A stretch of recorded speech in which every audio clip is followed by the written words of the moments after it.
வணக்கம் நண்பர்களே, உங்கள் ஈரோடு கோபையா பேசுகிறேன். ஜோதிடம் ஒரு மகா அற்புதம், மகா எளிமை.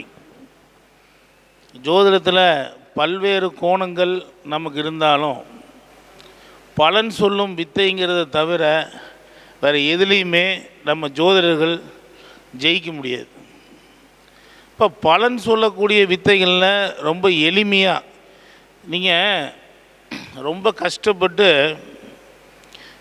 ஒரு ஜோதிடத்தை எடுத்துக்கிட்டோம்னா, ஒரு 1ஆம் பாவம் என்ன பண்ணுது, 2ஆம் பாவம் என்ன பண்ணுது, அது அங்கே போய் உட்காந்து இந்த சாரம் வாங்கி இந்த அதிபதியை பார்த்து, இது எல்லாமே ஈஸிங்க.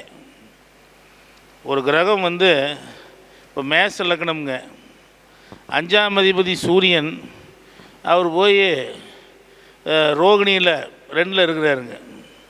ரோகிணியில் 2ஆம் பாவத்தில் இருக்கிறார். அப்போது இது ஒன்றும் பெரிய விஷயமே இல்லைங்க. நீங்கள் ரொம்ப எளிமையாக பலன் எடுக்கலாம். 5ஆம் இடம்னா தாத்தான்னு எடுத்துக்கலாம். அந்த தாத்தா அவருக்கு 4ஆம் அதிபதி, லக்கண பிரகாரம் 4ஆம் அதிபதி சொத்து. அந்த 4ஆம் அதிபதி சாரத்தில் உட்கார்ந்துருக்கிறதுனால தாத்தாவுக்கு சொத்து இருக்குன்னு எடுக்கலாம். 5ஆம் அதிபதியே 2ல் இருக்கிறதுனால ஆட்டோமேட்டிக்காக சொத்து வரும்னு எடுக்கலாம், பூர்வீக சொத்து. அப்படி இல்லைன்னா அவர் என்ன தொழில் பண்ணியிருப்பாருன்னு எடுக்கலாம். 5ஆம் அதிபதி ரோகிணியில் இருக்குது. அவர் பாருங்கள், ரோகிணின்னா வி. இந்த ஜோதிடத்தில் இருந்து தான் வாஸ்து பிறந்திருக்குது. இந்த ஜோதிடத்தில் இருந்து தான் நியூமராலஜி பிறந்திருக்குது. ரோகிணின்னா விங்கிற லெட்ரு வரும். அப்போ 5ஆம் அதிபதி சூரியன் போய் ரோகிணி 2ஆம் பாவத்தில் இருக்குது. அந்த தாத்தாவோட பேர் வேலாயுதம் இருக்குது. இது எல்லாருக்கும் வருதாங்கிறத நான் முக்கியமாக சொல்ல, ஆனால் வருது. இப்படி இருக்கிறவங்களுக்கு அது வருது. ஏன்னா 5ஆம் இடம் பெயர் தரும் ஸ்தானம், அது போய் ரோகிணியில் உட்காந்துருக்குது. ஸோ ஒரு சாரத்தை எடுத்து பலன் சொல்கிறதுல உங்களுக்கெல்லாம் ரொம்ப தயக்கமாக இருக்குதா? அது ஒன்றுமே இல்லைங்க. இருக்கிறதுலையே எளிமையான விஷயம் என்னென்னா, ஒரு கிரகத்தை, ஒரு பாவ அதிபதியை கொண்டு போய் ஒவ்வொருத்தருக்கும் ஒரு பாவம், லக்னம்னா நாம், 2ஆம் இடம்னா வருமானம், 3ஆம் இடம்னா தன்னோட சகோதர சகோதரி, இளைய சகோதர சகோதரி, மாமனார், 4ஆம் இடம்னா தாய், 5ஆம் இடம்னா தாத்தா, பூர்வீக சொத்து, குலதெய்வம்.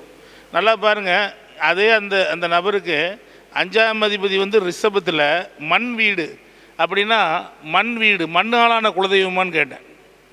மண்ணால் ஆன குலதெய்வமானு கேட்டேன். ஆமாங்கிறாங்க. அந்த வீடு தெற்கு பார்த்த வீடா, தெற்கு பார்த்த இடத்துல அந்த சாமி இருக்குதா அப்படின்னா ஆமாங்கிறாங்க. அந்த ரோகிணினா நம்ம ஆலமரம்னு இருக்குதுங்க. அப்போ அங்கே அந்த கோயிலில் ஆலமரம் இருக்குதா? ஆமாங்கிறாங்க. 2ஆம் பாவத்தில் இருக்கு 2 மரம் இருக்குதா? ஆமாங்கிறாங்க.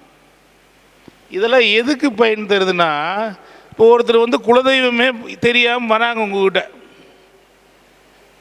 குலதெய்வமே தெரியாமல் வரவங்ககிட்ட என்ன சொல்லுவீங்க? ஒரு குலதெய்வமாகட்டும், ஒரு காதலாகட்டும், அல்லது ஒரு தாத்தாவாகட்டும், அல்லது ஒரு பேரனாகட்டும், அல்லது உங்கள் பிஹெச்டி படிப்பு, ஒரு உயர்கல்வியாகட்டும், எப்படி இருக்கும் அப்படிங்கிறத இந்த 5ஆம் பாவம் சொல்லும்.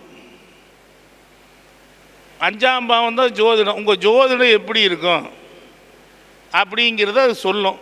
அது எங்கே இருக்குதோ, அந்த மேச லக்னத்துக்கு 5ஆம் பாவாதிபதி சூரியன், அவர் போய் 2ல் ரோகிணியில் இருக்கிறாரு அப்படின்னு நான் கேட்டேன். சார் நீங்கள் ஜோதிடம் கற்றுக்குறீங்களா? ஆமாம் சார், இப்போ தான் சார் அடிப்படை கற்றுக்கிட்டு இருக்கேங்கிறார். உடனே நாம் எப்படி கேட்போம்? ஏதோ ஒன்று கேட்போம்ல, ஒரு சின்ன பேர் கீர் கேட்போம்ல. அது ரோகிணி நட்சத்திரம்னா கிருஷ்ணர் நட்சத்திரம். சார் நீங்கள் ஸ்ரீகிரியில் படிக்கிறீங்களான்னு கேட்டேன்.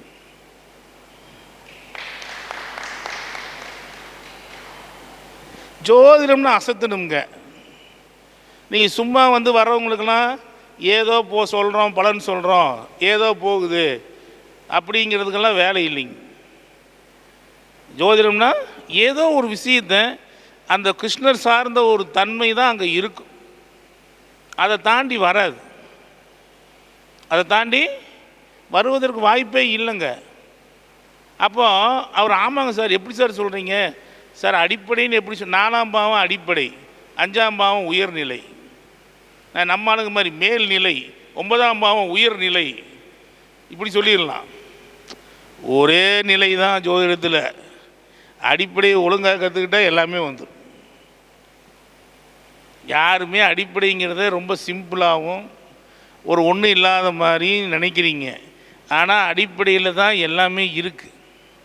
சாதாரணமாக ஒரு அதிபதியை கொண்டு போய் ஒரு இடத்துல உட்கார வச்சுக்கிட்டு 1000 பலன்கள் சொல்லலாம். 1000 பலன்கள் சொல்லலாம். அதில் ஒன்றும் மாற்றமே இல்லை. இப்போ 5ஆம் அதிபதி ஒரு குழந்தைன்னு வச்சுக்கோங்க, அவரோட குழந்தை.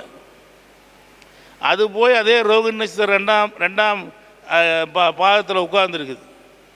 அப்போது ரோகிணி 2ங்கிறது வர்க்கோத்தம பாதம். அந்த ரோகிணியினுடைய பலன்கள் எல்லாம் அந்த சூரியன் மூலிமா அந்த ஜாதகரோட பையனுக்கு கிடைக்கிது. பையன் கேட்குறானா, சார் நான் கேட்டேன் சார் உங்கள் பையன் என்ன சார் வயசாச்சுன்னு. சார் பையனுக்கு 22 வயசாச்சு சார்னார். சார் பையன் கட்டாயம் கார் கேட்பான் சார், பையன் கட்டாயம் இப்போ கார் கேட்பான் சார் அப்படின்னு. ஆமாம் சார் கார் வேணும்னு துடிக்கிறான் சார். ஏன்னா ரோகிணினா தேர், ரோகிணினா காரு, காருனா சக்கரம். அப்போ கட்டாயம் காரில் தான் புல்லட் ஓட்டுறேன்னு சொல்ல மாட்டான், கார் ஓட்டுறோம்பான் சார். ஆமாம் சார் காருன்னு உயிரை எடுக்கிறான் சார் அப்படிங்கிறார். இதை இன்னும் கூட மாற்றி சொல்கிறேன் பாருங்க. 5ஆம் அதிபதி ரோகிணி சாரத்தில் இருக்குது. அப்போது அது நின்றதற்கு 4ஆம் இடம் தன்னுடைய குழந்தையோட கல்வி. அது சிம்ம வீடு. அது சிம்மம்னா கோயம்புத்தூர்னு பொருள். சார் கோயம்புத்தூரில் உங்கள் பையன் படிக்கிறானான்னு கேட்டேன். ஆமாம் சார்ங்கிறார். கோயம்புத்தூரில் இன்ஜினியரிங் படிக்கிறாரான்னு கேட்குறேன். அப்படி கேட்கல நான். சார் கோயம்புத்தூரில் கிருஷ்ணா காலேஜில் படிக்கிறாரான்னு கேட்டேன்.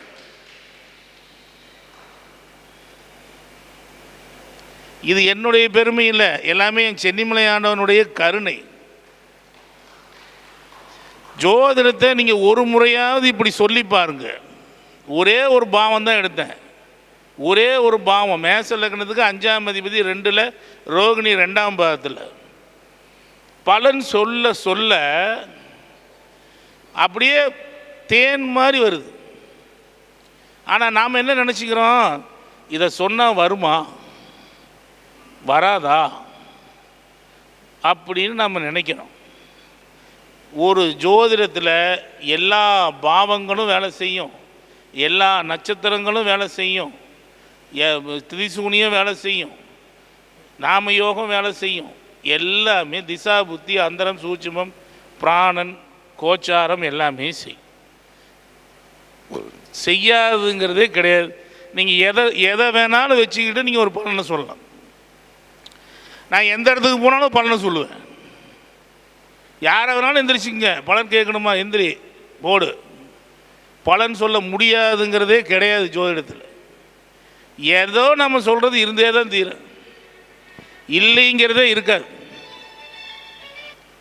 இல்லைங்கிறதே இருக்காது. ஸோ அந்த யூடியூப் லிங்க் கொடுத்துருங்க, அதுதான் கூப்பிட்றாங்க. ஸோ நீங்கள் ஒரு ஜோதிடத்தை எடுத்துக்கிட்டிங்கன்னா அடிப்படையில் ஒரு லக்ன பாவம் எப்படி இருக்குது அப்படின்னு நீங்கள் பார்க்கணும். எப்பவுமே சொல்கிறாங்க லக்னத்தை குரு பார்த்தா அவங்க நல்லவங்களாக இருப்பாங்கன்னு சொல்கிறாங்க. அப்படி தானுங்க சொல்கிறாங்க. லக்னத்தை ஒரு ஆண் ஜாதனை வச்சுக்கலாம், அது பெண் ஜாதகம் தான், ஏன்னா அது கொஞ்சம் தப்பாக இருக்கலாம். அந்த பெண் ஒரு கடக லக்னம், 9ல் குரு இருக்குது. 9ல் குரு இருந்தால் லக்னத்தை பார்க்குமா பார்க்காதா? 5ஆம் இடத்தை பார்க்குமா பார்க்காதா? அப்போ இந்த பெண் நல்ல பெண் தான் நீங்கள் சொல்லணும், அப்படி தானே சொல்லுவீங்க. இந்த நல்லவன் கெட்டவங்கிறதுனா லக்னத்தில் இல்லை.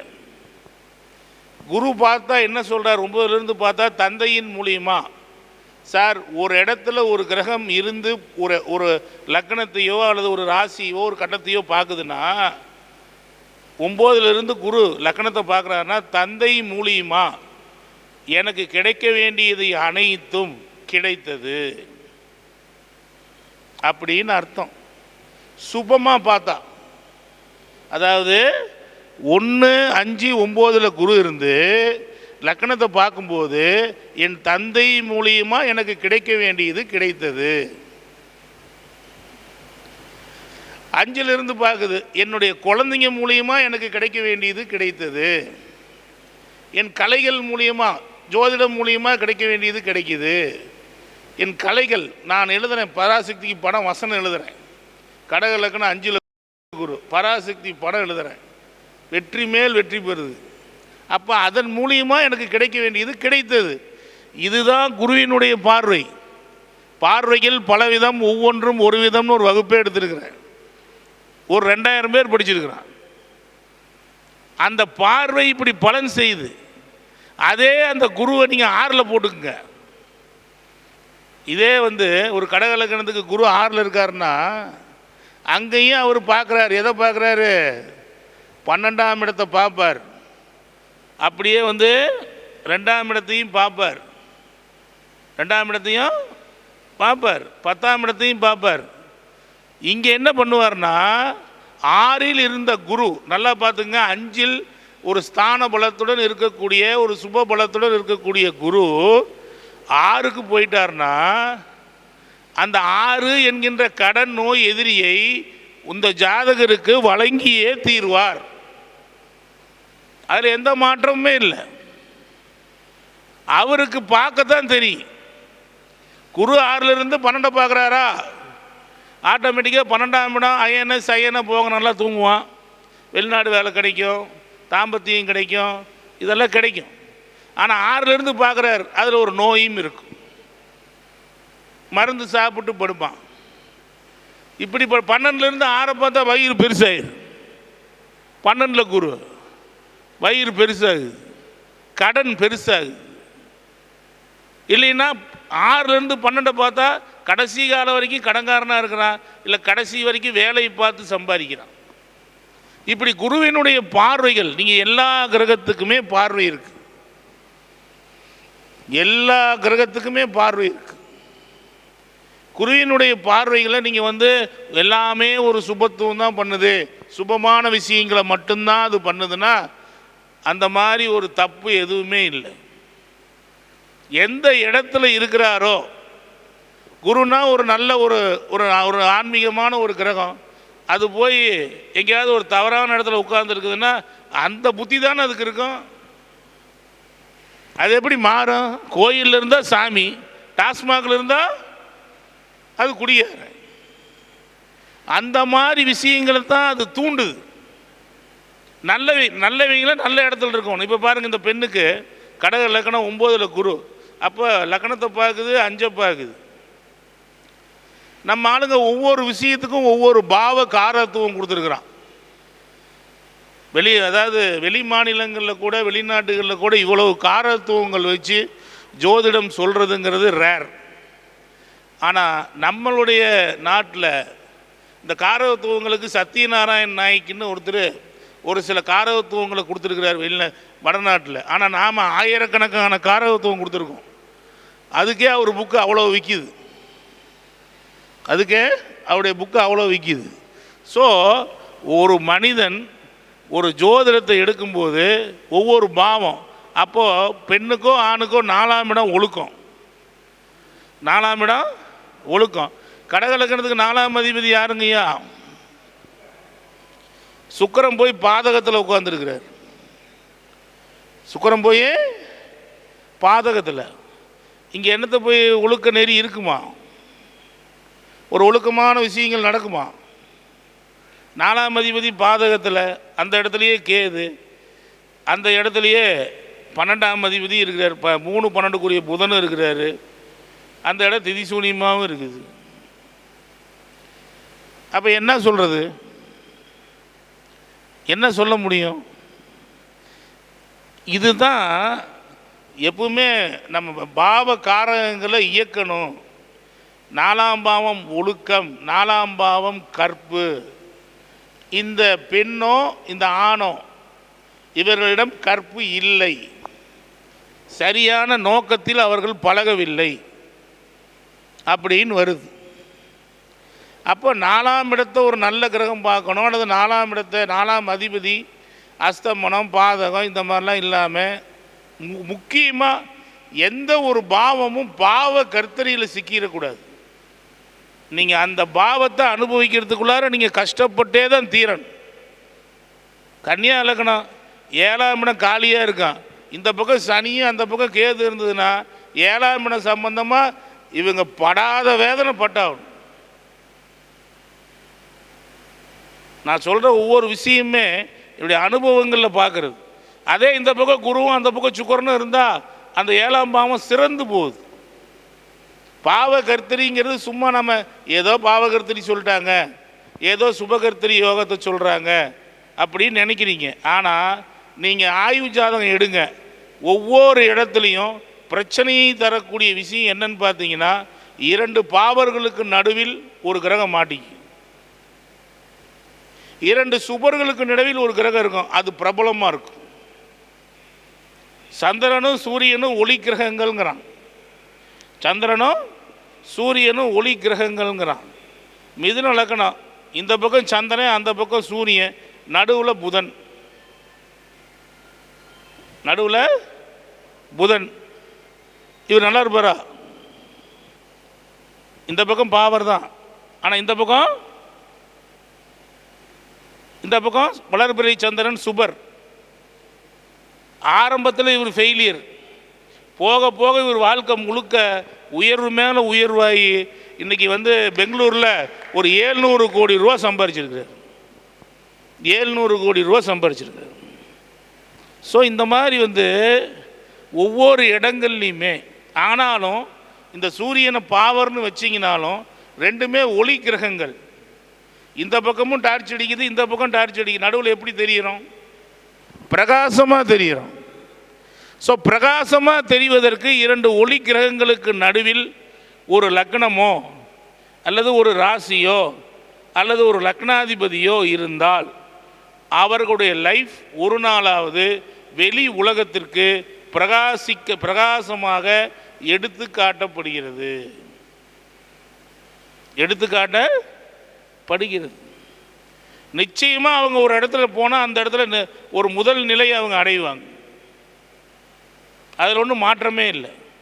அல்லது ஒளி கிரகங்கள் தான் இல்லை, சுப கிரகங்கள் குரு சுக்கிரன் புதனுக்கு நடுவில் ஒரு கிரகம் இருந்தாலும் அது நன்மையை தான் செய்யுது, அதில் ஒன்றும் மாற்றம் இல்லை. நீங்கள் பாவகர்த்தரிக்கு நடுவில் சனிக்கு எதுக்கு நடுவுலையோ செவ்வாய் சனிக்கு நடுவுலையோ ஒரு கிரகம் மாட்டிக்கிச்சுன்னா அது கரும்பை எப்படி பச்சைக்கரங்களுக்கு இடையில விட்டு எடுக்கிறாங்களோ அந்த மாதிரி உங்களை புழிஞ்சு எடுத்துரும், உங்களை மாதிரி புழிஞ்சு எடுத்துரும். மிக மிக மோசமான ஒரு விளைவை இந்த பாவ கர்த்தரியானது கொடுக்குது. அதனால தான் ஒவ்வொரு பாவங்களையும் நீங்கள் புரிஞ்சுக்கணும். 1ஆம் பாவம்னா லக்னம், லக்னம்னா நான் தான், ஆயிலுக்கு இல்லை. நீங்கள் உடனே லக்னாதிபதி நல்லா இருந்தால் ஆயில் சூப்பருங்கிறீங்க, எப்படியே அது? அப்போ 8ஆம் பாவம்னு ஒன்று எதுக்கு வச்சுருக்குறான்? 8ஆம் பாவம்னு ஒன்று இருக்குதுல்ல. லக்னாதிபதி நல்லா இருக்கார், நல்லா இல்லைன்னா, நல்லா இருந்தால் எப்படி இருப்பார்? நல்லா இளமையாக எப்பவுமே ஜாலியாக போயிட்டு வந்துட்டுருப்பார். இப்போ இருக்கிற நம்ம முதல்வர் மாதிரி இருப்பார், ஃப்ரீயாக போயிட்டு கோட்டு சூட் போட்டுக்கிட்டு. லக்னாதிபதி நல்லா இல்லைன்னு வச்சுக்கோங்க, வயசானவர் கிழவர் அப்படி டக்கு டக்கு டக்குன்னு நடக்க முடியாமல் போயிட்டுருப்பார், உடல்நிலை நோயோடு இருப்பார். இவ்வளோதான் நடக்க முடியும். ஆயிலுக்கும் லக்னாதிபதிக்கு என்ன சம்பந்தம் இருக்குது? அது கிடையாது. 8ஆம் அதிபதி ஆயில்னா 8ஆம் அதிபதியை தான் நீங்கள் பார்க்கணும். ஒவ்வொரு பாவத்திற்குமே 8ஆம் அதிபதியை நீங்கள் பார்த்தால் ஒழிய நீங்கள் எந்த விதத்துலேயுமே அவங்களுடைய ஆயிலை நிர்ணயம் பண்ண முடியாது. ஒரு மீன லக்னம்ங்க, 7ஆம் அதிபதி புதன் லக்னத்திலேயே இருக்குதுங்க. 7ஆம் அதிபதி புதன் லக்னத்திலேயே இருக்கு. இப்போ புதன் 7ஆம் அதிபதி லக்னத்தில் இருக்குது. இந்த பெண்ணுக்கு கணவன் தேடி வருவார் அப்படி தானே சொல்லணும். 8ல் கேது இருக்குது. கேதுவின் வீட்டதிபதி சுக்கிரன் அஸ்தமனமாகி மேசத்திலேயே இருக்கு. இது ஒரு பெண் ஜாதகம். மீன லக்னம் லக்கணத்தில் 7 இருக்கார், பக்கத்துலேயே ரெண்டு கலையில் சுக்கிரன் இருக்கார். அஸ்வினியில் சும்மா 2 கலையில் சுக்கிரன் இருக்கார், அதுவும் அஸ்தமனமாக இருக்கிறார். 8 கேது இருக்குது, 8 அப்போ 2 ராகு வேறு இருக்குது. அப்போ இந்த பெண்ணுக்கு என்ன சொல்லலாம்? என்னம்மா பாக்கியம்? மாங்கல்ய ஸ்தானம் பாதிக்கப்படும். கல்யாணமாகி 7 வருஷம் கூட இல்லை, ஆல் அவுட். ஒரே கிரகம் சொல்லிடுது, ஒரே கிரகம் அதை சொல்லுது, ஒரே கிரகம் இதை சொல்லிடுது. இதை எப்படி சார் நீங்கள் முடிவெடுக்கிறீங்கன்னு கேட்பீங்க. ஏன் 7ஆம் அதிபதினா 2வது குழந்தை இருக்காதா? 4 குறிவுன்னு 7 குறிவுன்னு அவன் தானே அப்படின்னு நீங்கள் கேட்பீங்க. இந்த இடத்துல 7 குறிவராக வேலை செய்வாரா புதன்? 4 குறிவராக வேலை செய்வாரா? மீன லக்கணத்துக்கு ஏன் அப்படி? பெண் வீடு கைதட்டுங்க. பெண் வீடு எப்பவுமே நீங்கள் ஜோதிடத்தில் மிகச்சரியாக பலன் எடுக்கணும்னா, ஒரு ஆண் வீட்டினுடைய கிரகம், ஒரு கிரகம் ஆண் வீட்டில் அமர்ந்ததுன்னா அதனுடைய ஆண் வீட்டு வேலையை முதலில் செய்கிறது. எல்லா ஜோதிடருக்கும் இதில் மிகப்பெரிய குழப்பம் இருக்கும். 2 ஆதிபத்தியம் உள்ள வீட்டில் திசா புத்தி நடந்துருச்சுன்னா அவன் அவ்வளோதான். இது நடக்குமா, அது நடக்குமா, அப்படி நடக்குமா, இப்படி நடக்குமான்னு பார்ப்பான். ஆனால் உண்மையில் என்ன அப்படின்னா, ஒரு ஆண் வீட்டில் ஒரு கிரகம் இருக்குதுன்னா ஆண் வீட்டு வேலையைத்தான் முதலில் செய்கிறது. பெண் வீட்டில் ஒரு கிரகம் இருக்குதா பெண் வீட்டின் வேலையைத்தான் முதலில் செய்கிறது. அப்போது 7ஆம் வீட்டினுடைய வேலையைத்தான் செஞ்சுருக்குது. 4ஆம் வீடு அவங்க அம்மான் இருக்குது இல்லைங்க, அவங்க அம்மான் இருக்குது. அப்போது 2 விஷயத்தை நான் பார்ப்பேன் எப்பவுமே. 7ஆம் வீடு அடிபட்டுருச்சுன்னா செவ்வாயை பார்ப்பேன். அந்த பொண்ணுக்கு செவ்வாய் கடகத்தில் இருக்குது. இப்போ என்ன பண்ணலாம்? சரி, 4க்கு 7 சந்திரன், 4க்கு 7 சந்திரன் 3ல் உச்சமாக இருக்கிறார். இப்போ தாய் அடிபடுவாங்களா இல்லை ஜாதகரோட கணவர் அடிபடுவாரா? கணவர் 7 வருஷத்தில் அவுட். 7 வருஷத்தில் கணவர் அவுட். ஸோ நீங்கள் எல்லாத்துக்குமே பார்க்கலாம், எல்லாத்துக்குமே ஒரே ஜாதகத்தை வச்சுக்கிட்டு இவங்களுக்கு ஆயுள் எவ்வளோன்னு நம்ம துல்லியமாக நிர்ணயம் பண்ணினாலும் இந்த ஆயுள் கணிதத்தில் மட்டும் சொந்த ஜாதகங்களே 100% வேலை செய்கின்றன. நீங்கள் 90% கண்டம்னு எழுதி கொடுத்துடலாம். ஆனால் இன்னைக்கு தான் சாவான். இதே பாருங்கள், பொள்ளாச்சியில் ஒரு சொத்து இந்த வெள்ளை கோயிலில் எழுதி வாங்கணும் ஒருத்தருக்கு. அப்போ வராரு பையன், மூத்த பையன் வராரு, வந்துட்டு ஐயா எங்கள் அப்பா சொத்து எழுதி வாங்கணும், வாங்கலாமாங்க ஐயா அப்படின்னு கேட்குறாரு. 2 நாள் டைம். எத்தனை நாள் டைமு? 2 நாள் டைம். இதுக்குள்ளார போய் நீ சொத்தை எழுதி வாங்கிக்க, இல்லைன்னா உனக்கு அந்த சொத்து கிடைக்காதுன்ட்டு. உடனே அவர் அடித்து புட்டிச்சு போய் சொத்தை எழுதி வாங்குறார். வாங்கின அடுத்த நாளே அவுட். இதே வெள்ளை கோயிலில் இங்கே ஏதோ மயில் ரங்கம்னு ஒரு இடம் இருக்குது, மயில் ரங்கம், அங்கே ஒரு 10 ஏக்கரா காடு. அடுத்த நாளே ஆல் அவுட். அது அந்தளவுக்கு துல்லியமாக சாவை கணிக்க முடியுமானா முடியும். அது அவங்க அப்பா ஜாதகத்தை கொடுத்ததுனால. ஏன் அப்படி சொல்கிறேன்னா, இப்போ பையன் ஜாதகத்தில் தெரியாதானே? தெரியும், ஒரு 90% தெரியும். ஆனால் சுய ஜாதகமே 100% வலிமையாக வேலை செய்கிறது.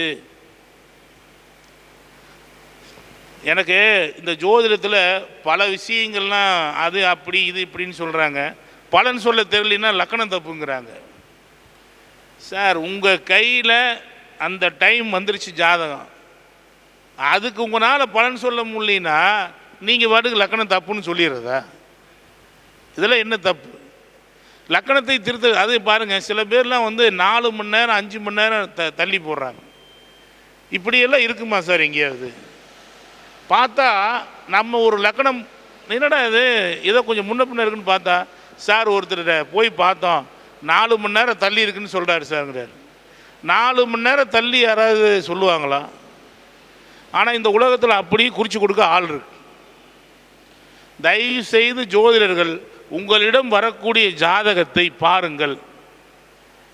நீங்கள் ஜாதக பலன் அதுலேயே சொல்லலாம். இங்கே பாருங்கள், நேற்று ஒருத்தர் சொல்கிறார் 72 ஜாதகம்னு ஒரு ஜாதகம் கொடுக்குறார். ஒரு டைம் சொல்கிறார்.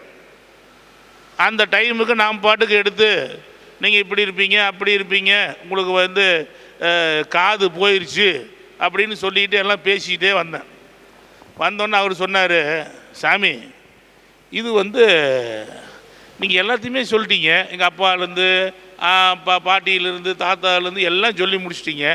ஆனால் இந்த ஜாதகம் நான் இந்த கவர்மெண்ட்டுக்கு கொடுத்த ஜாதகம் சாமி, நாள் சாமி. கவர்மெண்ட்டுக்கு நம்ம எப்பவுமே ஒரு தேதி வச்சுருப்போம் இல்லையா?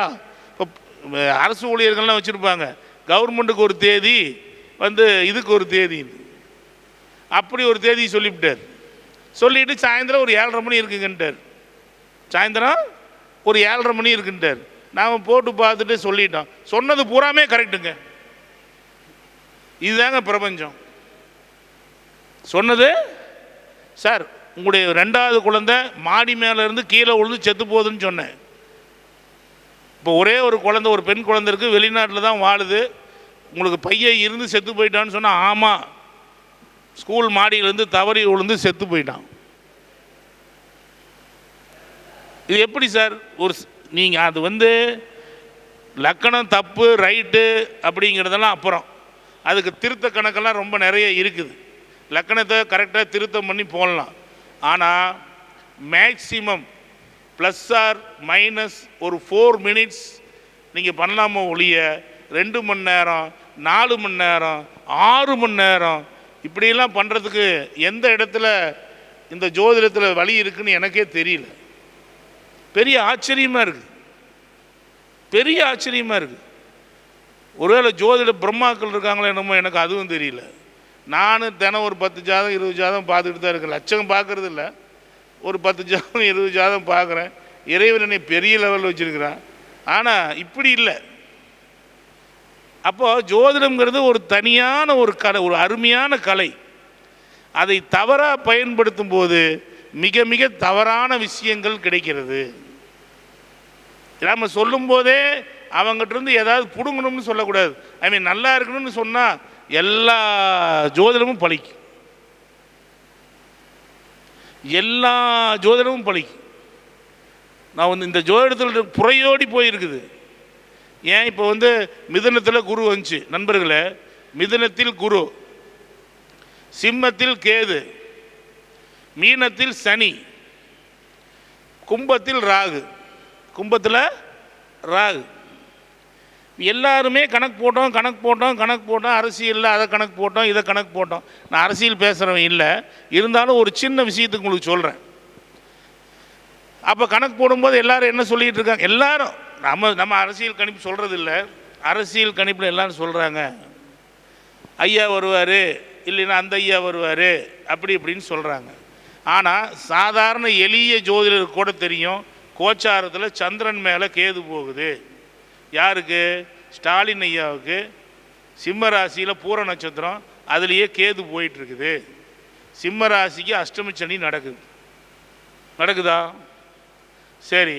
இன்னொருத்தர் எடப்பாடி ஐயா, அவர் அஸ்த நட்சத்திரம், அவருக்கு கண்டகச்சனி நேர் 7லேருந்து நடக்குது. சரி, இப்போ இவரை பாருங்க, விஜய் ஐயா, அவர் கடகராசி, அவருக்கு எங்கேயாவது கண்டகச்சனி நடக்குதா? இல்லை எங்கேயாவது கேது பிடிச்சிருக்குதா? எதுவுமே இல்லைன்னா அப்போ ஏதோ ஒரு வகையில் அவர் வெற்றி பெறுவார்னு தானே அர்த்தம். இப்போ நான் டிஎம்கேன்னு வச்சுக்கோங்க, சொல்கிறேன் உங்களுக்கு. ஆனால் என்னுடைய மூளை பூரா டிஎம்கே வெற்றி பெறணும்னே நினைக்கக்கூடாது. ஏதோ ஒரு காரணத்தில் இந்த ஜோதிடம் வேலை செஞ்சிட்ருக்குது. ஆனால் நான் என்ன தோணுது, நான் டிஎம்கேவாக இருந்தால், நான் ஏடிஎம்கேவாக இருந்தால் இந்த கட்சி தான் ஜெயிக்கணும்னு நானே நினச்சிக்கிறேன். ஜோதிடம் ஒரு காலம் நினைக்கல. ஜோதிடம் ஒரு காலம் நினைக்க. நீங்கள் ஸ்டாலின் ஐயா ஜாதகம் சிம்மராசி பூர நட்சத்திரம், கேது அதில் போயிட்டுருக்குது. கேது அஷ்டம சனி நடக்குது. ரொம்ப எளிமையான ஜோதிடம்ங்க. எடப்பாடியா அஸ்த நட்சத்திரம் கன்னிராசி, கண்டக சனி நடக்குது, ஜெயிக்க முடியல. சந்திரன் மேலேயே சந்திரன் தான் கூட்டம்ங்கிறான். நல்லா பார்த்துங்க, சந்திரன் தான் கூட்டம்ங்கிறான். சந்திரன் தான் கூட்டம், அதே மாதிரி சந்திரன் தான் நீர்நிலை இந்த ஏரியாக்கள். அப்போது கொளத்தூர் என்கின்ற சந்திரனோட ஸ்தலத்திலேயே, கொளத்தூர்னு என்னது? தண்ணி. கொளத்தூருங்கிற இடத்துலையே தோற்று போயிட்டார் இல்லையா? சந்திரன் மேலே கேது. ஸோ ஜோதிடம் எல்லாத்தையுமே சொல்லிக்கிட்டு தாங்க இருக்குது. ஜோதிடர்கள் நாம தான் ஒரு பாராபட்சமாக பார்த்து ஒரு ஒருதலையாக பார்க்கறது. இந்தியா தான் கிரிக்கெட்டில் வின் பண்ணணும், என்ன அவசியம் இருக்குது? ஆஸ்திரேலியா போனால் என்ன ஏற்போகுது? ஆனால் ஜோதிடம் என்ன சொல்லுது? அன்னைக்கு பிரசன்னம், இன்னைக்கு வின் பண்ணும் பிரசன்னம், டாஸ் போடுறான், பிரசன்னம் போடு, அதை நீ துல்லியமாக கனி. நிறைய பேர் கிரிக்கெட் மேட்ச் ஃபிக்ஸிங் பிரசன்னம்னு பார்க்குறாங்க. நீ டாஸ் போகிற நேரத்தை பிரசன்னமாக்க, இல்லை பேட்டிங் பிடிக்கிற உள்ள வர நேரத்தை பண்ணிக்க, அதில் எந்த அணின்னு பாரு. அப்படித்தான் சொல்ல முடியுமோ ஒழிய, ஒரு சிலர் சொல்கிற மாதிரி நான் எல்லார் ஜாதகத்தையும் விளையாட்டு வீரர் ஜாதகத்தெல்லாம் எடுத்தேன், அதில் ரொம்ப சிறப்பாக இருந்துன்னு சொல்ல முடியுமா? அப்படி எங்கேயாவது ஜோதிடம் இருக்குதா?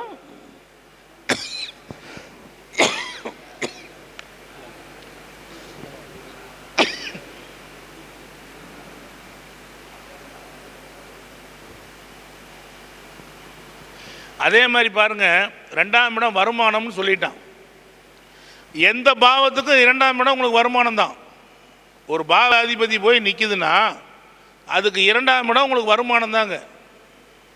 உங்கள் 2ஆம் அதிபதி எங்கெல்லாம் நிற்கிறாரோ அதுக்கு உங்களுக்கு வருமானம் தான், அதில் மாற்றமே இல்லை. அதை இயக்குங்க.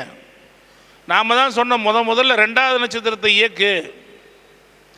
எந்த பாவத்திற்கு எந்த ஒரு பாவாதிபதி போய் எந்த இடத்துல இருக்கிறாரோ அதுக்கு 2வது நட்சத்திரத்தை இயக்குங்கள் அப்படின்னு சொல்கிறோம். அப்போ 2வது நட்சத்திரம் எதுவோ அதை இயக்க இயக்க வாழ்க்கையில் வெற்றி மேலே வெற்றியை இந்த ஜாதகர்கள் அடைந்து கொண்டே போகிறார்கள். 2வது நட்சத்திரம் இயக்குனீங்கன்னா வெற்றி கிடைச்சிக்கிட்டே இருக்கும். இப்போ குருன்னா மரம்ங்க. ஒருத்தருக்கு குரு நீசமாக இருக்குது, என்னங்க மரம் நடலாங்களா? இன்றைக்கி கூட காலையில் ஒரு பதிவு பார்த்தங்க, வாழை மரம் நடக்கூடாதாம்மா, கொய்யா மரம் நடக்கூடாதான், எலுமிச்சை மரம் நடக்கூடாதான், கொழுமிச்சை மரம் நடக்கூடாதான். இது வீட்டில் இல்லை, காட்டிலையும் நடக்கூடாதான். இந்த வாஸ்துவை பற்றி சொன்னால் எனக்கு அப்படியே, வாஸ்துங்கிறது எங்கேருந்துங்க வருது? இப்போ இந்த மண்டபத்தில் பூபதிராஜன் ஐயா தலைமையேற்று இன்றைக்கி இந்த ஃபங்க்ஷன் நடத்துகிறாரு. நம்ம பாலா ஐயா அதுக்கு தலைமை ஏற்கிறார். நாளைக்கு இந்த மண்டபத்தில் ஒரு மட்டன் பிரியாணி நடக்கும். நாளான்னைக்கு இதே மண்டபத்தில் ஒரு கல்யாணம் நடக்கும். அதுக்கு அடுத்த நாள் ஒரு பூணூல் சடங்கு நடக்கும். இந்த மண்டபத்தை என்னன்னு வாஸ்து வைக்கிறது சொல்லுங்க? இந்த மண்டபத்தை நீங்கள் என்னன்னு வாஸ்து வைப்பீங்க? அப்போ இந்த மண்டபம் இது முஸ்லீம் சடங்கு நடந்ததுனால இது முஸ்லீமுக்கு தான் ஒர்க் அவுட் ஆகுன்னு சொல்லணுமா? ஜோதிட கருத்தரங்கு நடக்கிறதுனால ஜோதிடத்துக்கு ஒர்க் அவுட் ஆகுன்னு சொல்லணுமா?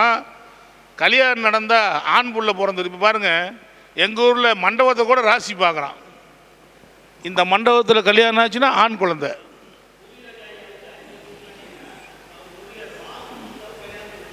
அப்படின்னு இல்லை சொல்கிறேன், அப்படின்னு சொல்கிறான். மண்டபத்தில் கூட என்ன பார்க்குறேன், இந்த மண்டபத்தில் போனால் ஃபஸ்ட்டு ஆண் குழந்தை அப்படின்னு எங்கள் ஊர் சைடு, அதுவும் முக்கியமாக இந்த கொங்கு பெல்ட்டில் இப்படிலாம் கூட பார்க்குறாங்க. இப்படிலாம் ஏதாவது இருக்குதா? எங்கேயா இருக்குது? வாஸ்துங்கிறது அளவில் மட்டும்தான் இருக்குதுன்னா, இதை பாருங்கள், நேற்று கூட நான் சென்னையில் ஒரு வாஸ்து பார்த்தேங்க. எல்லா அளவும் பர்ஃபெக்டாக இருக்குதுங்க. வாங்க கூட்டு போய் காமிக்கிறேன். அழகாக வடக்கு பார்த்த வீடு, அற்புதமாக வடக்கு கிழக்கில் இடம் விட்டு கட்டியிருக்காங்க.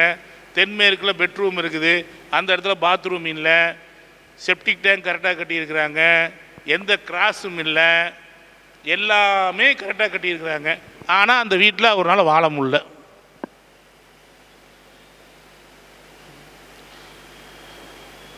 அப்படின்னு என்னங்க அர்த்தம்? வாஸ்துனா வாஸ்துல இருக்கா, ஜாதகத்தில் இருக்கா? அவருடைய ஜாதகத்துக்கு அது ஒத்து வரலைங்க. அவருடைய ஜாதகத்துக்கு அந்த மனை கிழக்கு பார்த்த மனை அல்லது வடக்கு பார்த்த மனை ஒத்து வரல.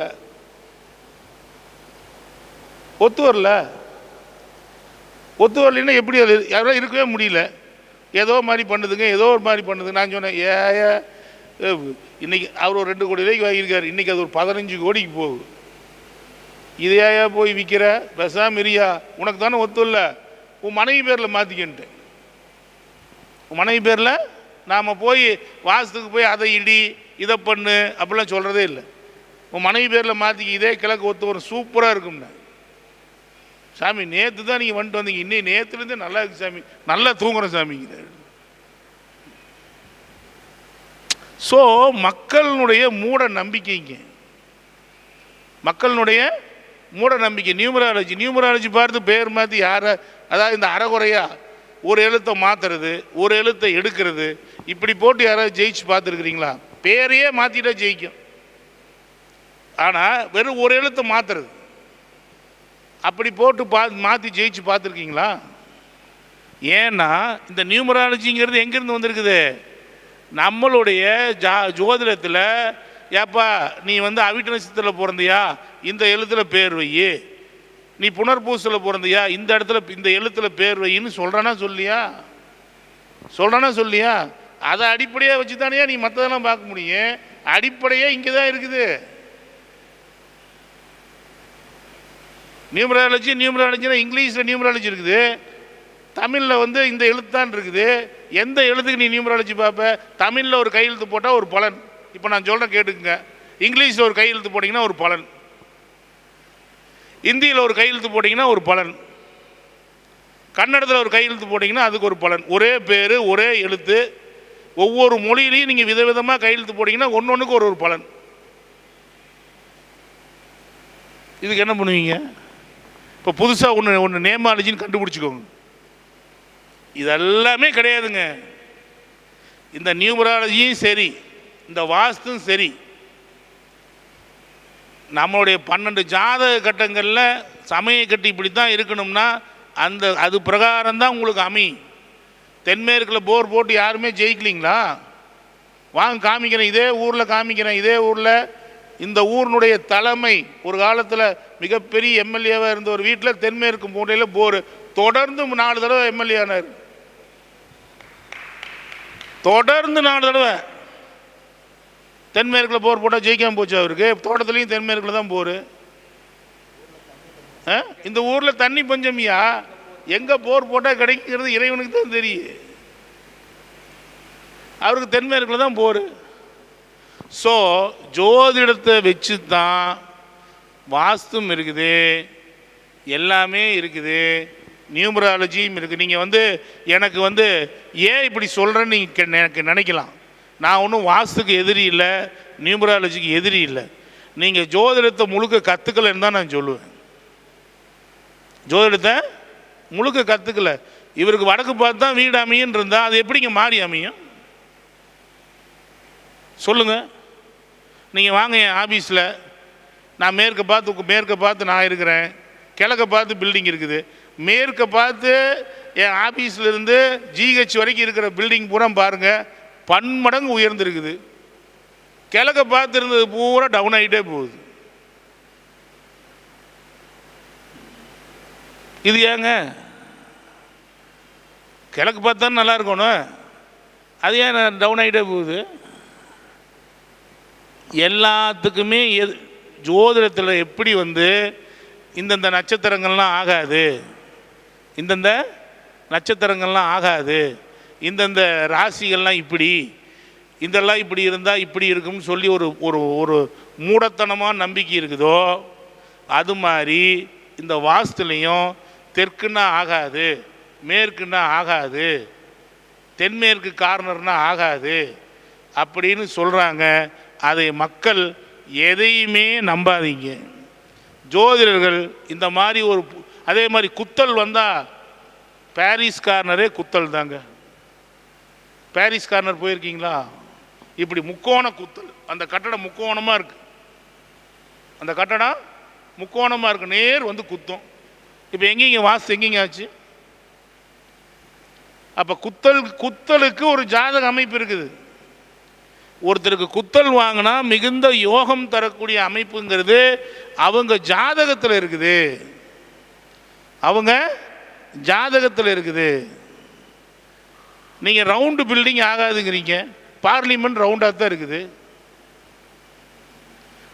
இப்போ புதுசு மாற்றி கட்டியிருக்காங்கிறீங்க, இப்படி ஸ்கொயர் மாதிரி கட்டியிருக்கிறான், இப்படி எது மட்டும் ஆகுமா சொல்லுங்க? இப்போ பார்லிமெண்ட்டில் இருக்கிறவங்களாம் முட்டாளா? எல்லாமே கோடீஸ்வரன், எல்லாருமே கோடீஸ்வரங்க. பார்லிமெண்ட்டில் இருக்கிற அத்தனை பேரும் கோடீஸ்வரன். நம்மளை ஆளும் மகாராஜாக்கள் அவங்க தான்.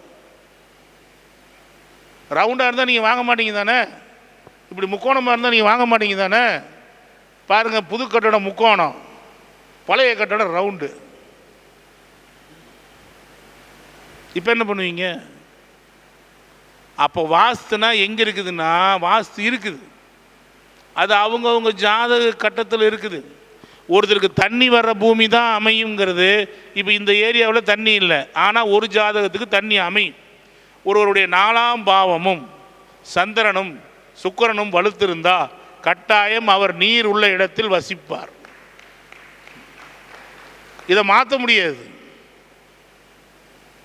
4ஆம் பாவம் வலுத்திருக்குதுங்க, சந்திரனும் வலுத்திருக்கு, சுக்கிரனும் வலுத்திருக்கு. ஆனால் தண்ணி எங்களுக்கு சொட்டு சொட்டாக வருதுன்னா அதை கேது பார்த்துருப்பார். கேது பார்த்துருப்பார். சார் ஒரே கல் சார், புகையா போகுது சார்னா சனி அந்த 4ஆம் பாவத்தையோ சந்திரனையோ சனி பார்த்துருப்பார். பாறையா போகுது சார், பாறைக்கடியில் தண்ணி சார், மேலேருந்து கீழே உழுகுது சார், அருவி சார், அது என்ன சார்? அது ராகு, மேலேருந்து கீழே உழுகுது. அதனால தான் குற்றாலத்துக்கு போனால் அங்கே ஒரு கோயில் இருக்குது, குற்றாலீஸ்வரர்னு ஒரு கோயில் இருக்குது. அது யாராவது போகிறாங்களா? கிடையவே கிடையாது. இங்கேருந்து போகும்போதே தண்ணியில் போயிட்டு தண்ணியிலேயே இருந்துட்டு தண்ணியிலேயே பண்ணிட்டு தண்ணியிலேயே திரும்பி வந்துடுறான். ஏன்னா அது ராகு. ஒவ்வொரு இடத்துக்கும் ஒரு பரிகாரம் இருக்குது, ஒவ்வொரு இடத்துக்கும் ஒவ்வொரு பரிகாரம் இருக்குது. மூல நட்சத்திரத்தில் ஒரு ராகு இருக்குது, மூல நட்சத்திரத்தில் ராகு இருக்குது, ராகு தசை நடக்குது. இப்போ இவரை ஒரு ஒரு அருவியில் குடிக்க சொல்லணும், குளித்தா நல்லதுன்னு நான் நினைக்கிறேன். எங்கே குடிக்க சொல்லலாம்? மூல நட்சத்திரம்னா என்னது? அனுமானோடதா? அனுமான்னா என்னது? குரங்கா? குரங்குனா மங்கியா? மங்கி ஃபால்ஸில் குழி. இது என்ன பெரிய கஷ்டமா? இது கஷ்டமா?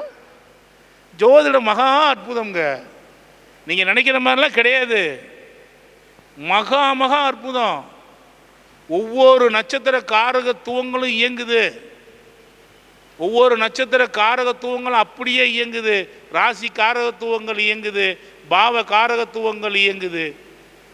எல்லாமே இயங்கி தான் ஒரு பலனை உங்கள்கிட்ட கொண்டு வந்து கொடுக்குது. சும்மா ஒன்றும் கொடுக்காதுங்க, சும்மா ஒன்றும் கொடுக்காது. நல்லா பாருங்க, சதயம் குதிரைங்கிறான், சதயம் குதிரைங்கிறான். அப்போ கும்பம்ங்கிறது ஆண் வீடு, சதயத்தை தான் லிங்கம்ங்கிறான். அப்போ ஒரு செக்ஸுவல் லைஃப்பில் கூட ஆணுக்கு பவரை கொடுக்கறதுக்கு மேசத்தில் அஸ்வினி, அதுவும் குதிரைங்கிறான், அதுவும் குதிரைங்கிறான். அப்போ அஸ்வகந்தாவை சாப்பிடு, அதுக்கு பாருங்க குறியீடு வச்சிருக்கான், லிங்கம்னு வச்சிருக்கிறான். கும்பத்தில் லிங்கம்னு ஒரு குறியீடு வச்சிருக்கிறான், குதிரைன்னு வச்சிருக்கிறான். அப்போ ஒவ்வொரு இடத்துலையும் அந்த மருத்துவத்தை நம்ம முன்னோர்கள் கொண்டு வந்து இந்த ஜோதிடத்துக்குள்ளே இணைச்சிருக்கிறாங்க. ஒரு ஜோதிடரானவர் வெறும் ஜோதிடராக மட்டும் இல்லாமல் ஒரு மணி மந்திர வைத்திய சேகரனாக இருக்கணும். சும்மா ஒருத்தர் தூக்கம் வரலைன்னு 12ஆம் பாவம் கெட்டு போச்சு அப்படின்னா தூக்கம் வராது தான். 12ஆம் பாவாதி போய் அஸ்வினியில் இருக்குது, 12ஆம் பாவாதி போய் சிம்ம லக்னத்துக்கு 12ஆம் பாவாதி சந்திரன் அஸ்வினியில் இருக்குது பாதகத்தில். என்ன பண்ணலாம்? என்ன பண்ணலாம்? ஒரு அஸ்வகந்த சூரணத்தை பாலில், சந்திரன்னா பால், நைட் ஆனால் கொஞ்சோண்டு ஒரு ஸ்பூன் போட்டு சுடு பாலில் குடிச்சிட்டு படு, தூக்கம் வராமல் போயிடுமா? தூக்கம் வராமல் போயிடுமா? எப்படி வராது சொல்லுங்க நண்பர்களே. இந்த ஜோதிட பிரகாரமே வைத்தியம் நடக்கிறது. உங்களுக்கு ஹார்ட் அட்டாக் அப்படின்னா சூரியன் கெட்டு போகுது. சூரியனும் 4ஆம் அதிபதியும் கெட்டு போகாமல் ஹார்ட் அட்டாக் வருமா? வராது. புற்றுநோய்ங்கிறான். கேதுவும் சூரியனும் தாக்கம் இல்லாமல் புற்றுநோய் வரவே வராது.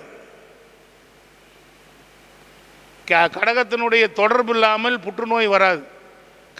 கடக வீடு ஏதாவது ஒரு வகையில் அங்கே தொடர்பு ஏற்படும். கடகம் வீடு கேன்சர் வீடுங்கிறான். அப்போ அதில் ஏதோ ஒரு தொடர்பு இருக்கணும். நீங்கள் அதிகமான புற்றுநோய் பாதிப்பு எங்கே வரும்னா கடகம், துலாம், மகரம், மேசம். கடகம், துலாம், மகரம், மேசம்.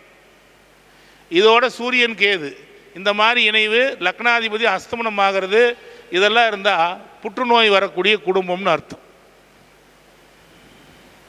நீங்கள் கடக லக்னம், துலா லக்னம், மகர லக்னம், மேச லக்னம் அல்லது இந்த ராசி இதில் சூரியனோட சூரியன் அல்லது கேது இந்த லக்னத்துக்கோ லக்னாதிபதிக்கோ சம்மந்தப்பட்டு அது அஸ்தமனமாயோ அல்லது நீசமாயோ இருந்தால் அவனுக்கு புற்றுநோய் வருங்கிறான். இங்கே வீட்டில் இருக்காது புற்றுநோய் வந்திருக்கா? இருக்காது. உங்கள் குடும்பத்தில் புற்றுநோய் பாதிச்சவங்க யாராவது இருக்கீங்களா?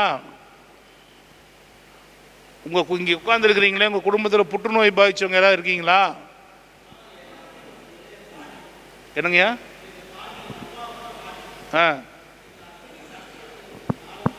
நீங்கள் என்ன லக்னம்யா? ரிஷப லக்னம். என்ன ராசி? சிம்ம ராசி, மூல நட்சத்திரம், பூர நட்சத்திரமா? சரி. லக்னாதிபதியான மேசல் இருக்குதா? இருக்கா? அவ்வளோதாங்க. ஏன்னா உங்கள் வம்சம் அப்படி வருதுன்னு அர்த்தம். உங்கள் வம்சம் அப்படி தான் வருதுன்னு அர்த்தம். அப்பாவை பெற்ற பாட்டி அப்படின்னா 12ஆம் இடம். உங்கள் லக்னத்துக்கு 12ல் போய் உட்காந்துருக்குதா? சுக்கிர இருக்குதா? அப்போ பாருங்கள், அந்த சுக்கிரன் அஸ்தமனமோ அல்லது கேதுவின் பார்வையிலையோ சனியின் பார்வையிலையோ இருக்குதா?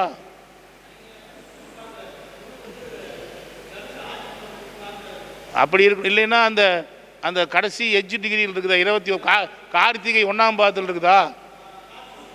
வார்த்தி 1ஆம் பாதத்தில். அப்போ தான் அது வரும். கடகத்தில் கேது மாந்தி இருந்தால் லக்னத்தை பார்க்குப்பாரு. அதனால் இப்போ உங்களுக்கு வரல, உங்கள் வம்சத்தில் இருக்குது. உங்கள் வம்சத்தில் இருக்குது. அவங்க ஜாதகம் பார்த்தீங்கன்னா கட்டாயம் இதில் இருக்கும்.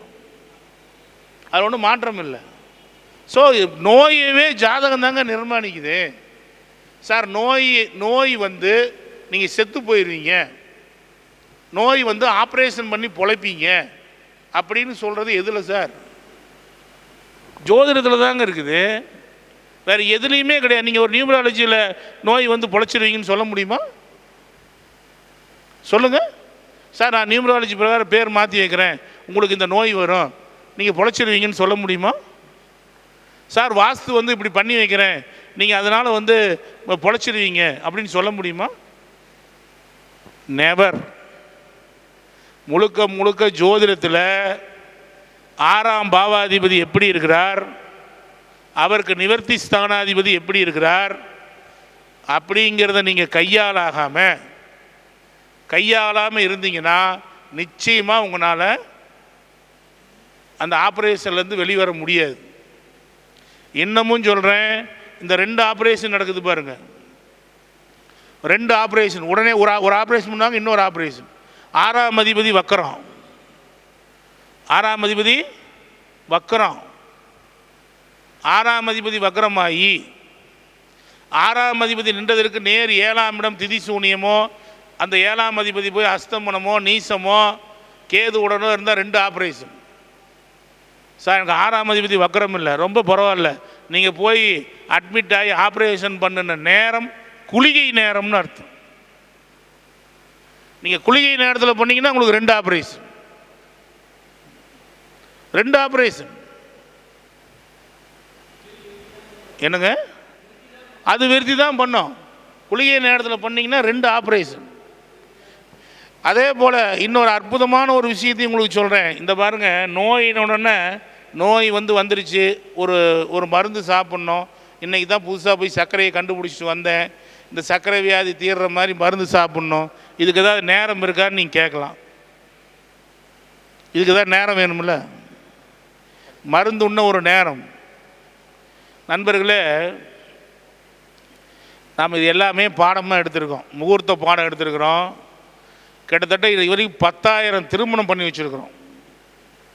இது வரைக்கும் ஒன்று கூட ஃபெயிலியர் கிடையாது. திருமண பொருத்தம் பார்த்து 10,000 பேர்த்துக்கு பண்ணி வச்சுருக்கேன். இந்த வீடியோ எங்கே உலகம் முழுக்க போகும், யாருமே இதில் கமெண்ட் போட முடியாது, நான் திருமணம் பண்ணி வச்சு ஃபெயிலியர் அப்படின்னு ஒன்றுமே இது வரைக்கும் நடந்ததே கிடையாது. அதே மாதிரி ஆண் வாரிசுன்னு குறித்து கொடுத்தா ஆண் வாரிசு தான் பிறக்கும். இந்த மாதிரி ஒரு அமைப்பை இறைவன் சென்னிமலையாண்டவன் நமக்கு வழங்கியிருக்கிறார். இதையே பாடமாக உங்களுக்கு திருமண பொருத்தமும் சரி, திருமண பொருத்தம், ஜாதக பலன் எப்படி சொல்கிறது அப்படிங்கிற பாடங்கள்லாம் எங்கிட்ட இருக்குது. வேணுங்கிறவங்க எப்போ வேணாலும் என்னுடைய ஃபோன் நம்பர் 9842737800 இந்த நம்பருக்கு வாட்ஸ்அப் மெசேஜ் பண்ணிங்கன்னா நாங்கள் எத்தனை 27 நட்சத்திரத்துக்கு எடுத்துருக்குறோம். அது இல்லாமல் ஜோதிடத்தினுடைய அனைத்து சப்ஜெக்ட்டுக்கும் நாங்கள் பாடம் எடுத்திருக்கோம். எல்லாமே உங்களுக்கு கிடைக்கும். ஒரு சப்ஜெக்டில் ஒருத்தருக்கு ஒரு குறை இருந்ததுன்னா எல்லா சப்ஜெக்ட்லேயும் அப்படியே வரும். அப்படிப்பட்ட ஒரு பாடங்கள்லாம் நம்மகிட்ட இருக்குது. யாருக்காவது வேணும்னா தாராளமாக வாங்கி படித்து பயன்பெறுங்க.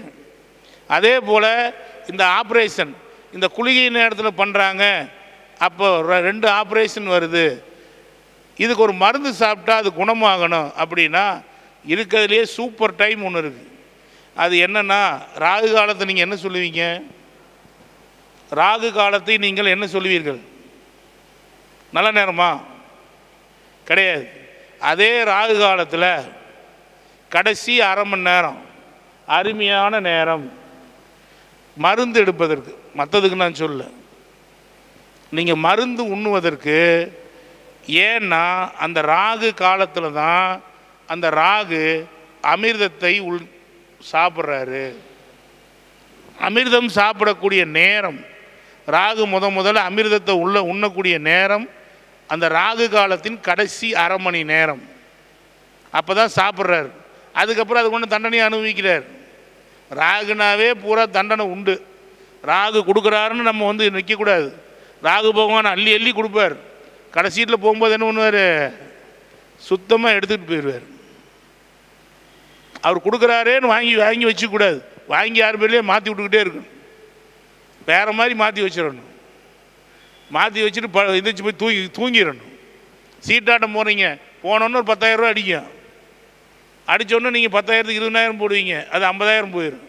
10,000 எடுத்துகிட்டு வெளியே வந்துடணும். அதுதான் ராகு. அப்போ இந்த குரு பகவானுடைய ஒரு விஷயத்திற்கு ஒரு மரம் வளர்க்கலாம் அப்படின்னா என்ன மரம் வளர்க்கலாம் நண்பர்களே? குருவுக்குன்னு ஒரு மரம் இருக்குது. நீங்கள் வளர்த்திங்கன்னா கட்டாயம் நீங்கள் குருவினுடைய ஆசீர்வாதம் முழுமையாக கிடைக்கும்.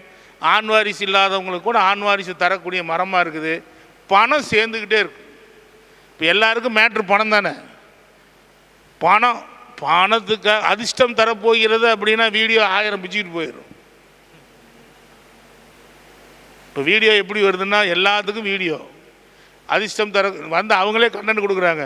ஏங்க அதிர்ஷ்டம் தரக்கூடிய இது சித்தரை பேசுங்க, முருகரை பேசுங்க, அப்படி எல்லாத்தையும் பேச வேண்டியதான் இனிமேட்டு.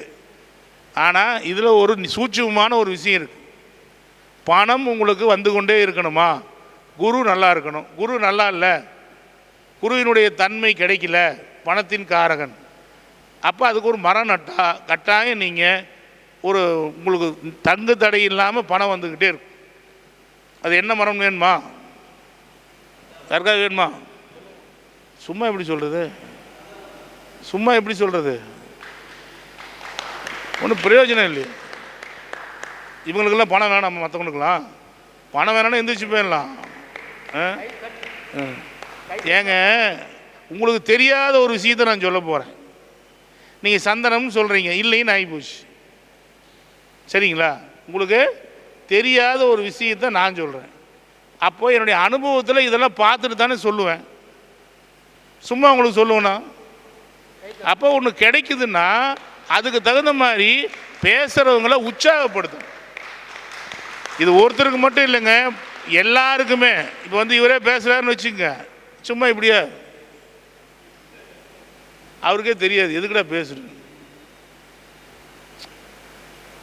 நாம் பேசுகிறது தான் கரெக்டுங்கிறதான் பேசுறது இல்லை, இப்படி இருக்குது அப்படிங்கிறத நீங்கள் தெரிஞ்சுக்கணும். நண்பர்களே, சரக்கொன்றைன்னு நீங்கள் ஒரு மரம் கேள்விப்பட்டிருப்பீங்க. கொன்றை மரம். கொன்றை மரம் எப்படி இருக்கும்? பூரா திராட்சை கொத்து மாதிரி பூரா மஞ்சளாக இருக்கும். நீங்கள் இந்த இடத்துல இருட்டாக இருக்குன்னு வச்சுக்கோங்க, அந்த மரத்தை வச்சிங்கன்னா அந்த இடமே வெளிச்சமாயிடும். எவர் ஒருவர் வீட்டிலோ வீட்டிற்கு அருகிலோ அல்லது கோயிலிலோ ஒரு சரக்கொன்றை மரத்தை வியாழக்கிழமைகளிலோ அல்லது புனர்பூசம், விசாகம், பூரட்டாதி நட்சத்திரத்திலோ நடுகிறாரோ அவருடைய ஜாதகத்தில் குரு அஸ்தமனமாகலாம், நீசமாகலாம், திதிசூனியத்தில் இருக்கலாம், வக்ரமாக இருக்கலாம், ராகுவுடன் சேர்ந்து கேதுவுடன் சேர்ந்து கெட்டு போயிருக்கலாம். எப்படி இருந்தாலும் இந்த சரக்கொன்றையை ஒரு மரமாவது நட்டால் அட்லீஸ்ட் ஊருக்கு ஒரு 10 மரம் இருந்தால் அந்த ஊர் பிரபலமாயிடும்.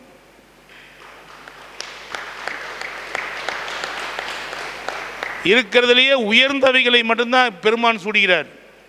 சிவபெருமான் இருக்கிறதுலேயே உயர்ந்ததை தான் சூடுறார். சரக்கொன்றையை எம்பெருமான் சிவன் சூடியுள்ளார். அந்த அந்த வடிவம் தான் தட்சிணாமூர்த்தி வடிவம். அந்த வடிவம் தான் தட்சிணாமூர்த்தி வடிவம். எங்கேயுமே இதை சொல்லல. இன்றைக்கி இந்த வெள்ளை கோயிலில் பூபதிராஜன் ஐயா நடத்துகிற இந்த மீட்டிங்கில் உங்களுக்கு ஒரு ரகசியம் கொடுக்கணும். வந்ததுக்கு ஏதோ வந்தோம் போனோம்னு இருந்துடக்கூடாது பாருங்கள். ஏதாவது ஒரு ரகசியத்தை இந்த உலகத்துக்கு கொடுத்துட்டு போகணும்ல, அதுக்காகத்தான் இந்த வாய்ப்பு. சந்தனம்னு ஐயா சொன்னார், கரெக்டு தான். ஆனால் சந்தனத்துக்கு ரொம்ப நாள் ஆகி போயிடும், அப்புறம் வேற பிடிச்சிக்குவான். ஆமாம், அடுத்த வந்து எடுத்துகிட்டு போயிடுவான். சரக்கொன்றையை வச்சு எடுப்பானே வச்சு நம்மகிட்ட பூ கேட்பான், ஐயா 2 பொறிச்சிக்கிட்டுமான்னு கேட்பான். ஆனால் அது அற்புதமாக வேலை செய்யுது. எப்படி மிக நண்பர்களே, நான் ஒரு சில ஸ்கூலுக்கெல்லாம் போவேன். ஸ்கூலுக்கெல்லாம் வாஸ்து பார்க்குறதுக்காகவோ அல்லது அந்த ஸ்கூல் ஓடலை, அது என்ன காரணம் அப்படின்னு பார்க்க போனால் இந்த மரத்தை தான் நட சொல்கிறேன். இந்த மரத்தை மாணவர்கள் பார்க்கும்போது என்ன ஆகுதுன்னா, அந்த மூளை, குருனா மூளை, அந்த மூளையில் இருக்கக்கூடிய ஒரு அற்புதமான அமிலங்கள் அதிகமாக சுரக்குது. அவன் நல்லா படிக்கிறான். அவன் அந்த மரத்தை பார்க்கணும், கொஞ்ச நேரம் அந்த பூவை பார்க்கணும். ஒரு குழந்தை கொஞ்ச நேரம் இந்த பூவை பார்த்தா, அது பயன்கள்லாம் அதை படித்து பாருங்க. கொஞ்ச நேரம் அந்த பூவை பார்த்தா அற்புதமான விஷயங்கள் அவனுக்கு கிடைத்து கொண்டே இருக்கிறது. அதே போல் திசா புத்தி, இந்த நண்பர்களுக்கு எல்லாருக்கும் ஒரே கவலை, திசா புத்தியை எப்படி பலன்களில் எடுத்து சொல்லுவது, கோச்சாரத்துடன் எப்படி இணைப்பது அப்படின்னு கேள்வி கேட்காத ஜோதிடர்கள் யாராவது இருக்கீங்களா? இல்லைங்க முழுமையாக நாங்கள் எடுத்து அடித்து தட்டிடுவோங்க அப்படியெல்லாம் இருக்கீங்களா? அப்படிலாம் இருந்தால் நீங்களே இப்படி இருக்க மாட்டீங்க. நண்பர்களே, ஜோதிடத்தை முறையாக சொன்னால் எந்தவித எதிர்பார்ப்பும் இல்லாமல் சொன்னால் நீங்கள் என்ன மாதிரி இருப்பீங்க? என்னை விட அதிகமாக இருப்பீங்க. உடம்புல இல்லை, வசதி இல்லை. நான் 1 கார் இல்லை 2 கார் வச்சுருக்கேன், பென்ஸ் கார் வச்சுருக்கேன், இன்னோவா வச்சுருக்கேன். அப்படி தான் வர்றேன். அப்படின்னா எப்படி பலன் சொல்லுவேன்னு பாருங்கள். இல்லைன்னா எப்படிங்க கிளைண்ட் வரும்? வராது. நான் இது எனக்கு பெருமையாக சொல்லலை. ஆனால் நீங்கள் அதை ஜோதிடத்தில் நுட்பமாக நீங்கள் வந்து எடுத்த உடனே தசா புத்தி 2ஆம் அதிபதி திசை நடக்கிறது, 7ஆம் அதிபதி திசை நடக்கிறது, மாரகம் கண்டம் இப்படியெல்லாம் விட்டுட்டு அந்த 2ஆம் அதிபதி எங்கே இருக்கிறாரோ அங்கேருந்து திசா புத்தியை கணக்கிட்டு பாருங்கள். திசா புத்தி வகுப்புன்னு ஒன்று போட போகிறேன் வர 23ஆம் தேதி அன்னைக்கு. திசா புத்தியும் கோச்சாரம்னு ஒரு வகுப்பு போட போகிறேன். கோச்சாரத்திலேயே எப்படி கோச்சாரம் என்றால் என்ன, கோச்சாரம் எதை சொல்கிறது. ஏன்னா நம்ம ஆளுங்க கோச்சாரத்துக்கு இம்பார்ட்டன்ஸ் கொடுத்துருக்காங்களா இல்லையா? யாரெல்லாம் இங்கே திசா புத்தி தான் சிறந்ததுன்னு சொல்கிறவங்க யார்? சார் திசா புத்தி தான் சார் 100% பலன் செய்யும் அப்படின்னு சொல்கிறது யார்? சொல்லுங்கள். எது இல்லை, ஏதோ ஒன்று தானே சொல்லணும். ஒன்று திசா புத்தி எடுக்கணும், இல்லைன்னா கோச்சாரம். நம்ம ஆளுங்க அதுதான் கோச்சாரத்தை மறைமுகமாகவே சொல்லிட்டு வந்தாங்க. 7 சனின்னாங்க, கோச்சாரம் தானே. கண்டக சனின்னாங்க, கோச்சாரம் தானே. அஷ்டம குருன்னாங்க, கோச்சாரம் தானே. அது எல்லாத்த விட சந்திராஷ்டமன்னா.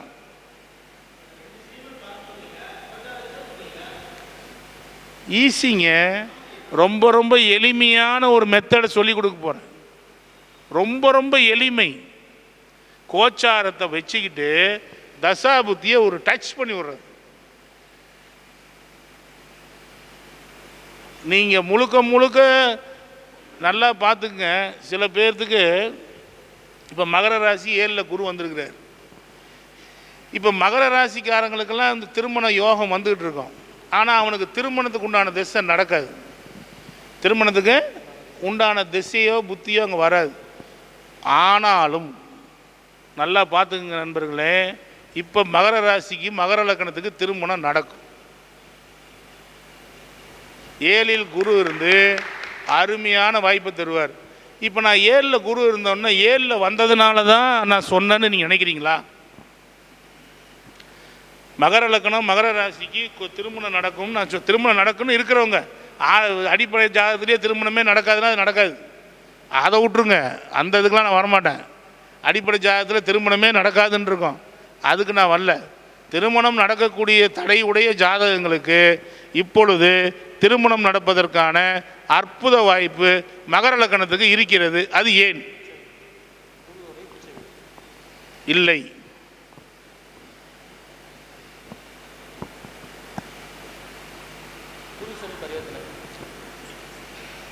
குரு சனி எப்படி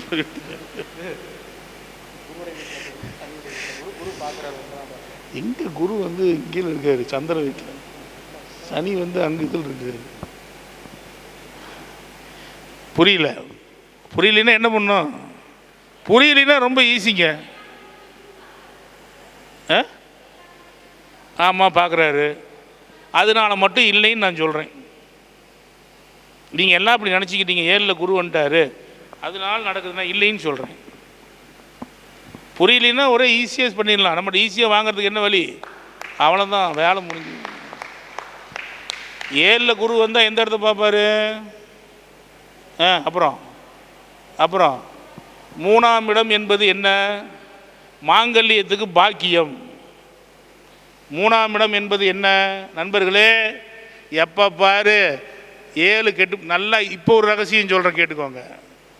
7ஆம் இடம் கெட்டு போச்சுன்னு இருக்கிறீங்கல்ல, உங்கள் 3ஆம் இடம் கேட்டால் திருமணம் நடக்காது. ஏன்னா 7ஆம் இடத்துக்கு பாக்கியம். நீங்கள் பரிகாரமெல்லாம் சொல்கிறீங்கல்ல, பரிகாரம் சொல்லும்போது 7ஆம் பாவத்துக்கு நீங்கள் சொல்லவே வேண்டியதில்லை. 7ஆம் பாவத்துக்கு பாக்கியஸ்தானம் 3ஆம் இடம். 3ஆம் இடத்தை நீங்கள் இயக்கி பாருங்க, கட்டாயம் திருமணம் நடக்கும். எப்படின்னு கேட்குறீங்களா? நீங்கள் ஜாதகத்தை இங்கேயே வச்சுருந்து என்ன பிரயோஜனம்? ஏதோ ஒரு தமிழ் மேட்ரிமோனியில் போய் கொடுக்கணும், அதுதான் 3ஆம் பாவம். ஒரு புரோக்கர்கிட்ட 100க்கு 500 கொடுக்கணும், அதுதான் 3ஆம் பாவம். கமிஷனு எஸ்ஆர்னோ?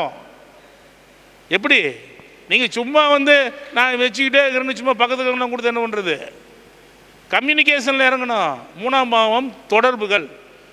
அப்போ 7க்கு பாக்கியம் 3. 4 பேர் போய் சொல்லணும், இங்கே ஒரு மாப்பிள்ளை இருக்கான், கட்டிக்க, நல்ல பையன், கட்டிக்க அப்படின்னு சொல்கிறதுக்கு 3ஆம் பாவம் என்கின்ற கம்யூனிகேஷன் பாவம் இயங்க வேண்டும்.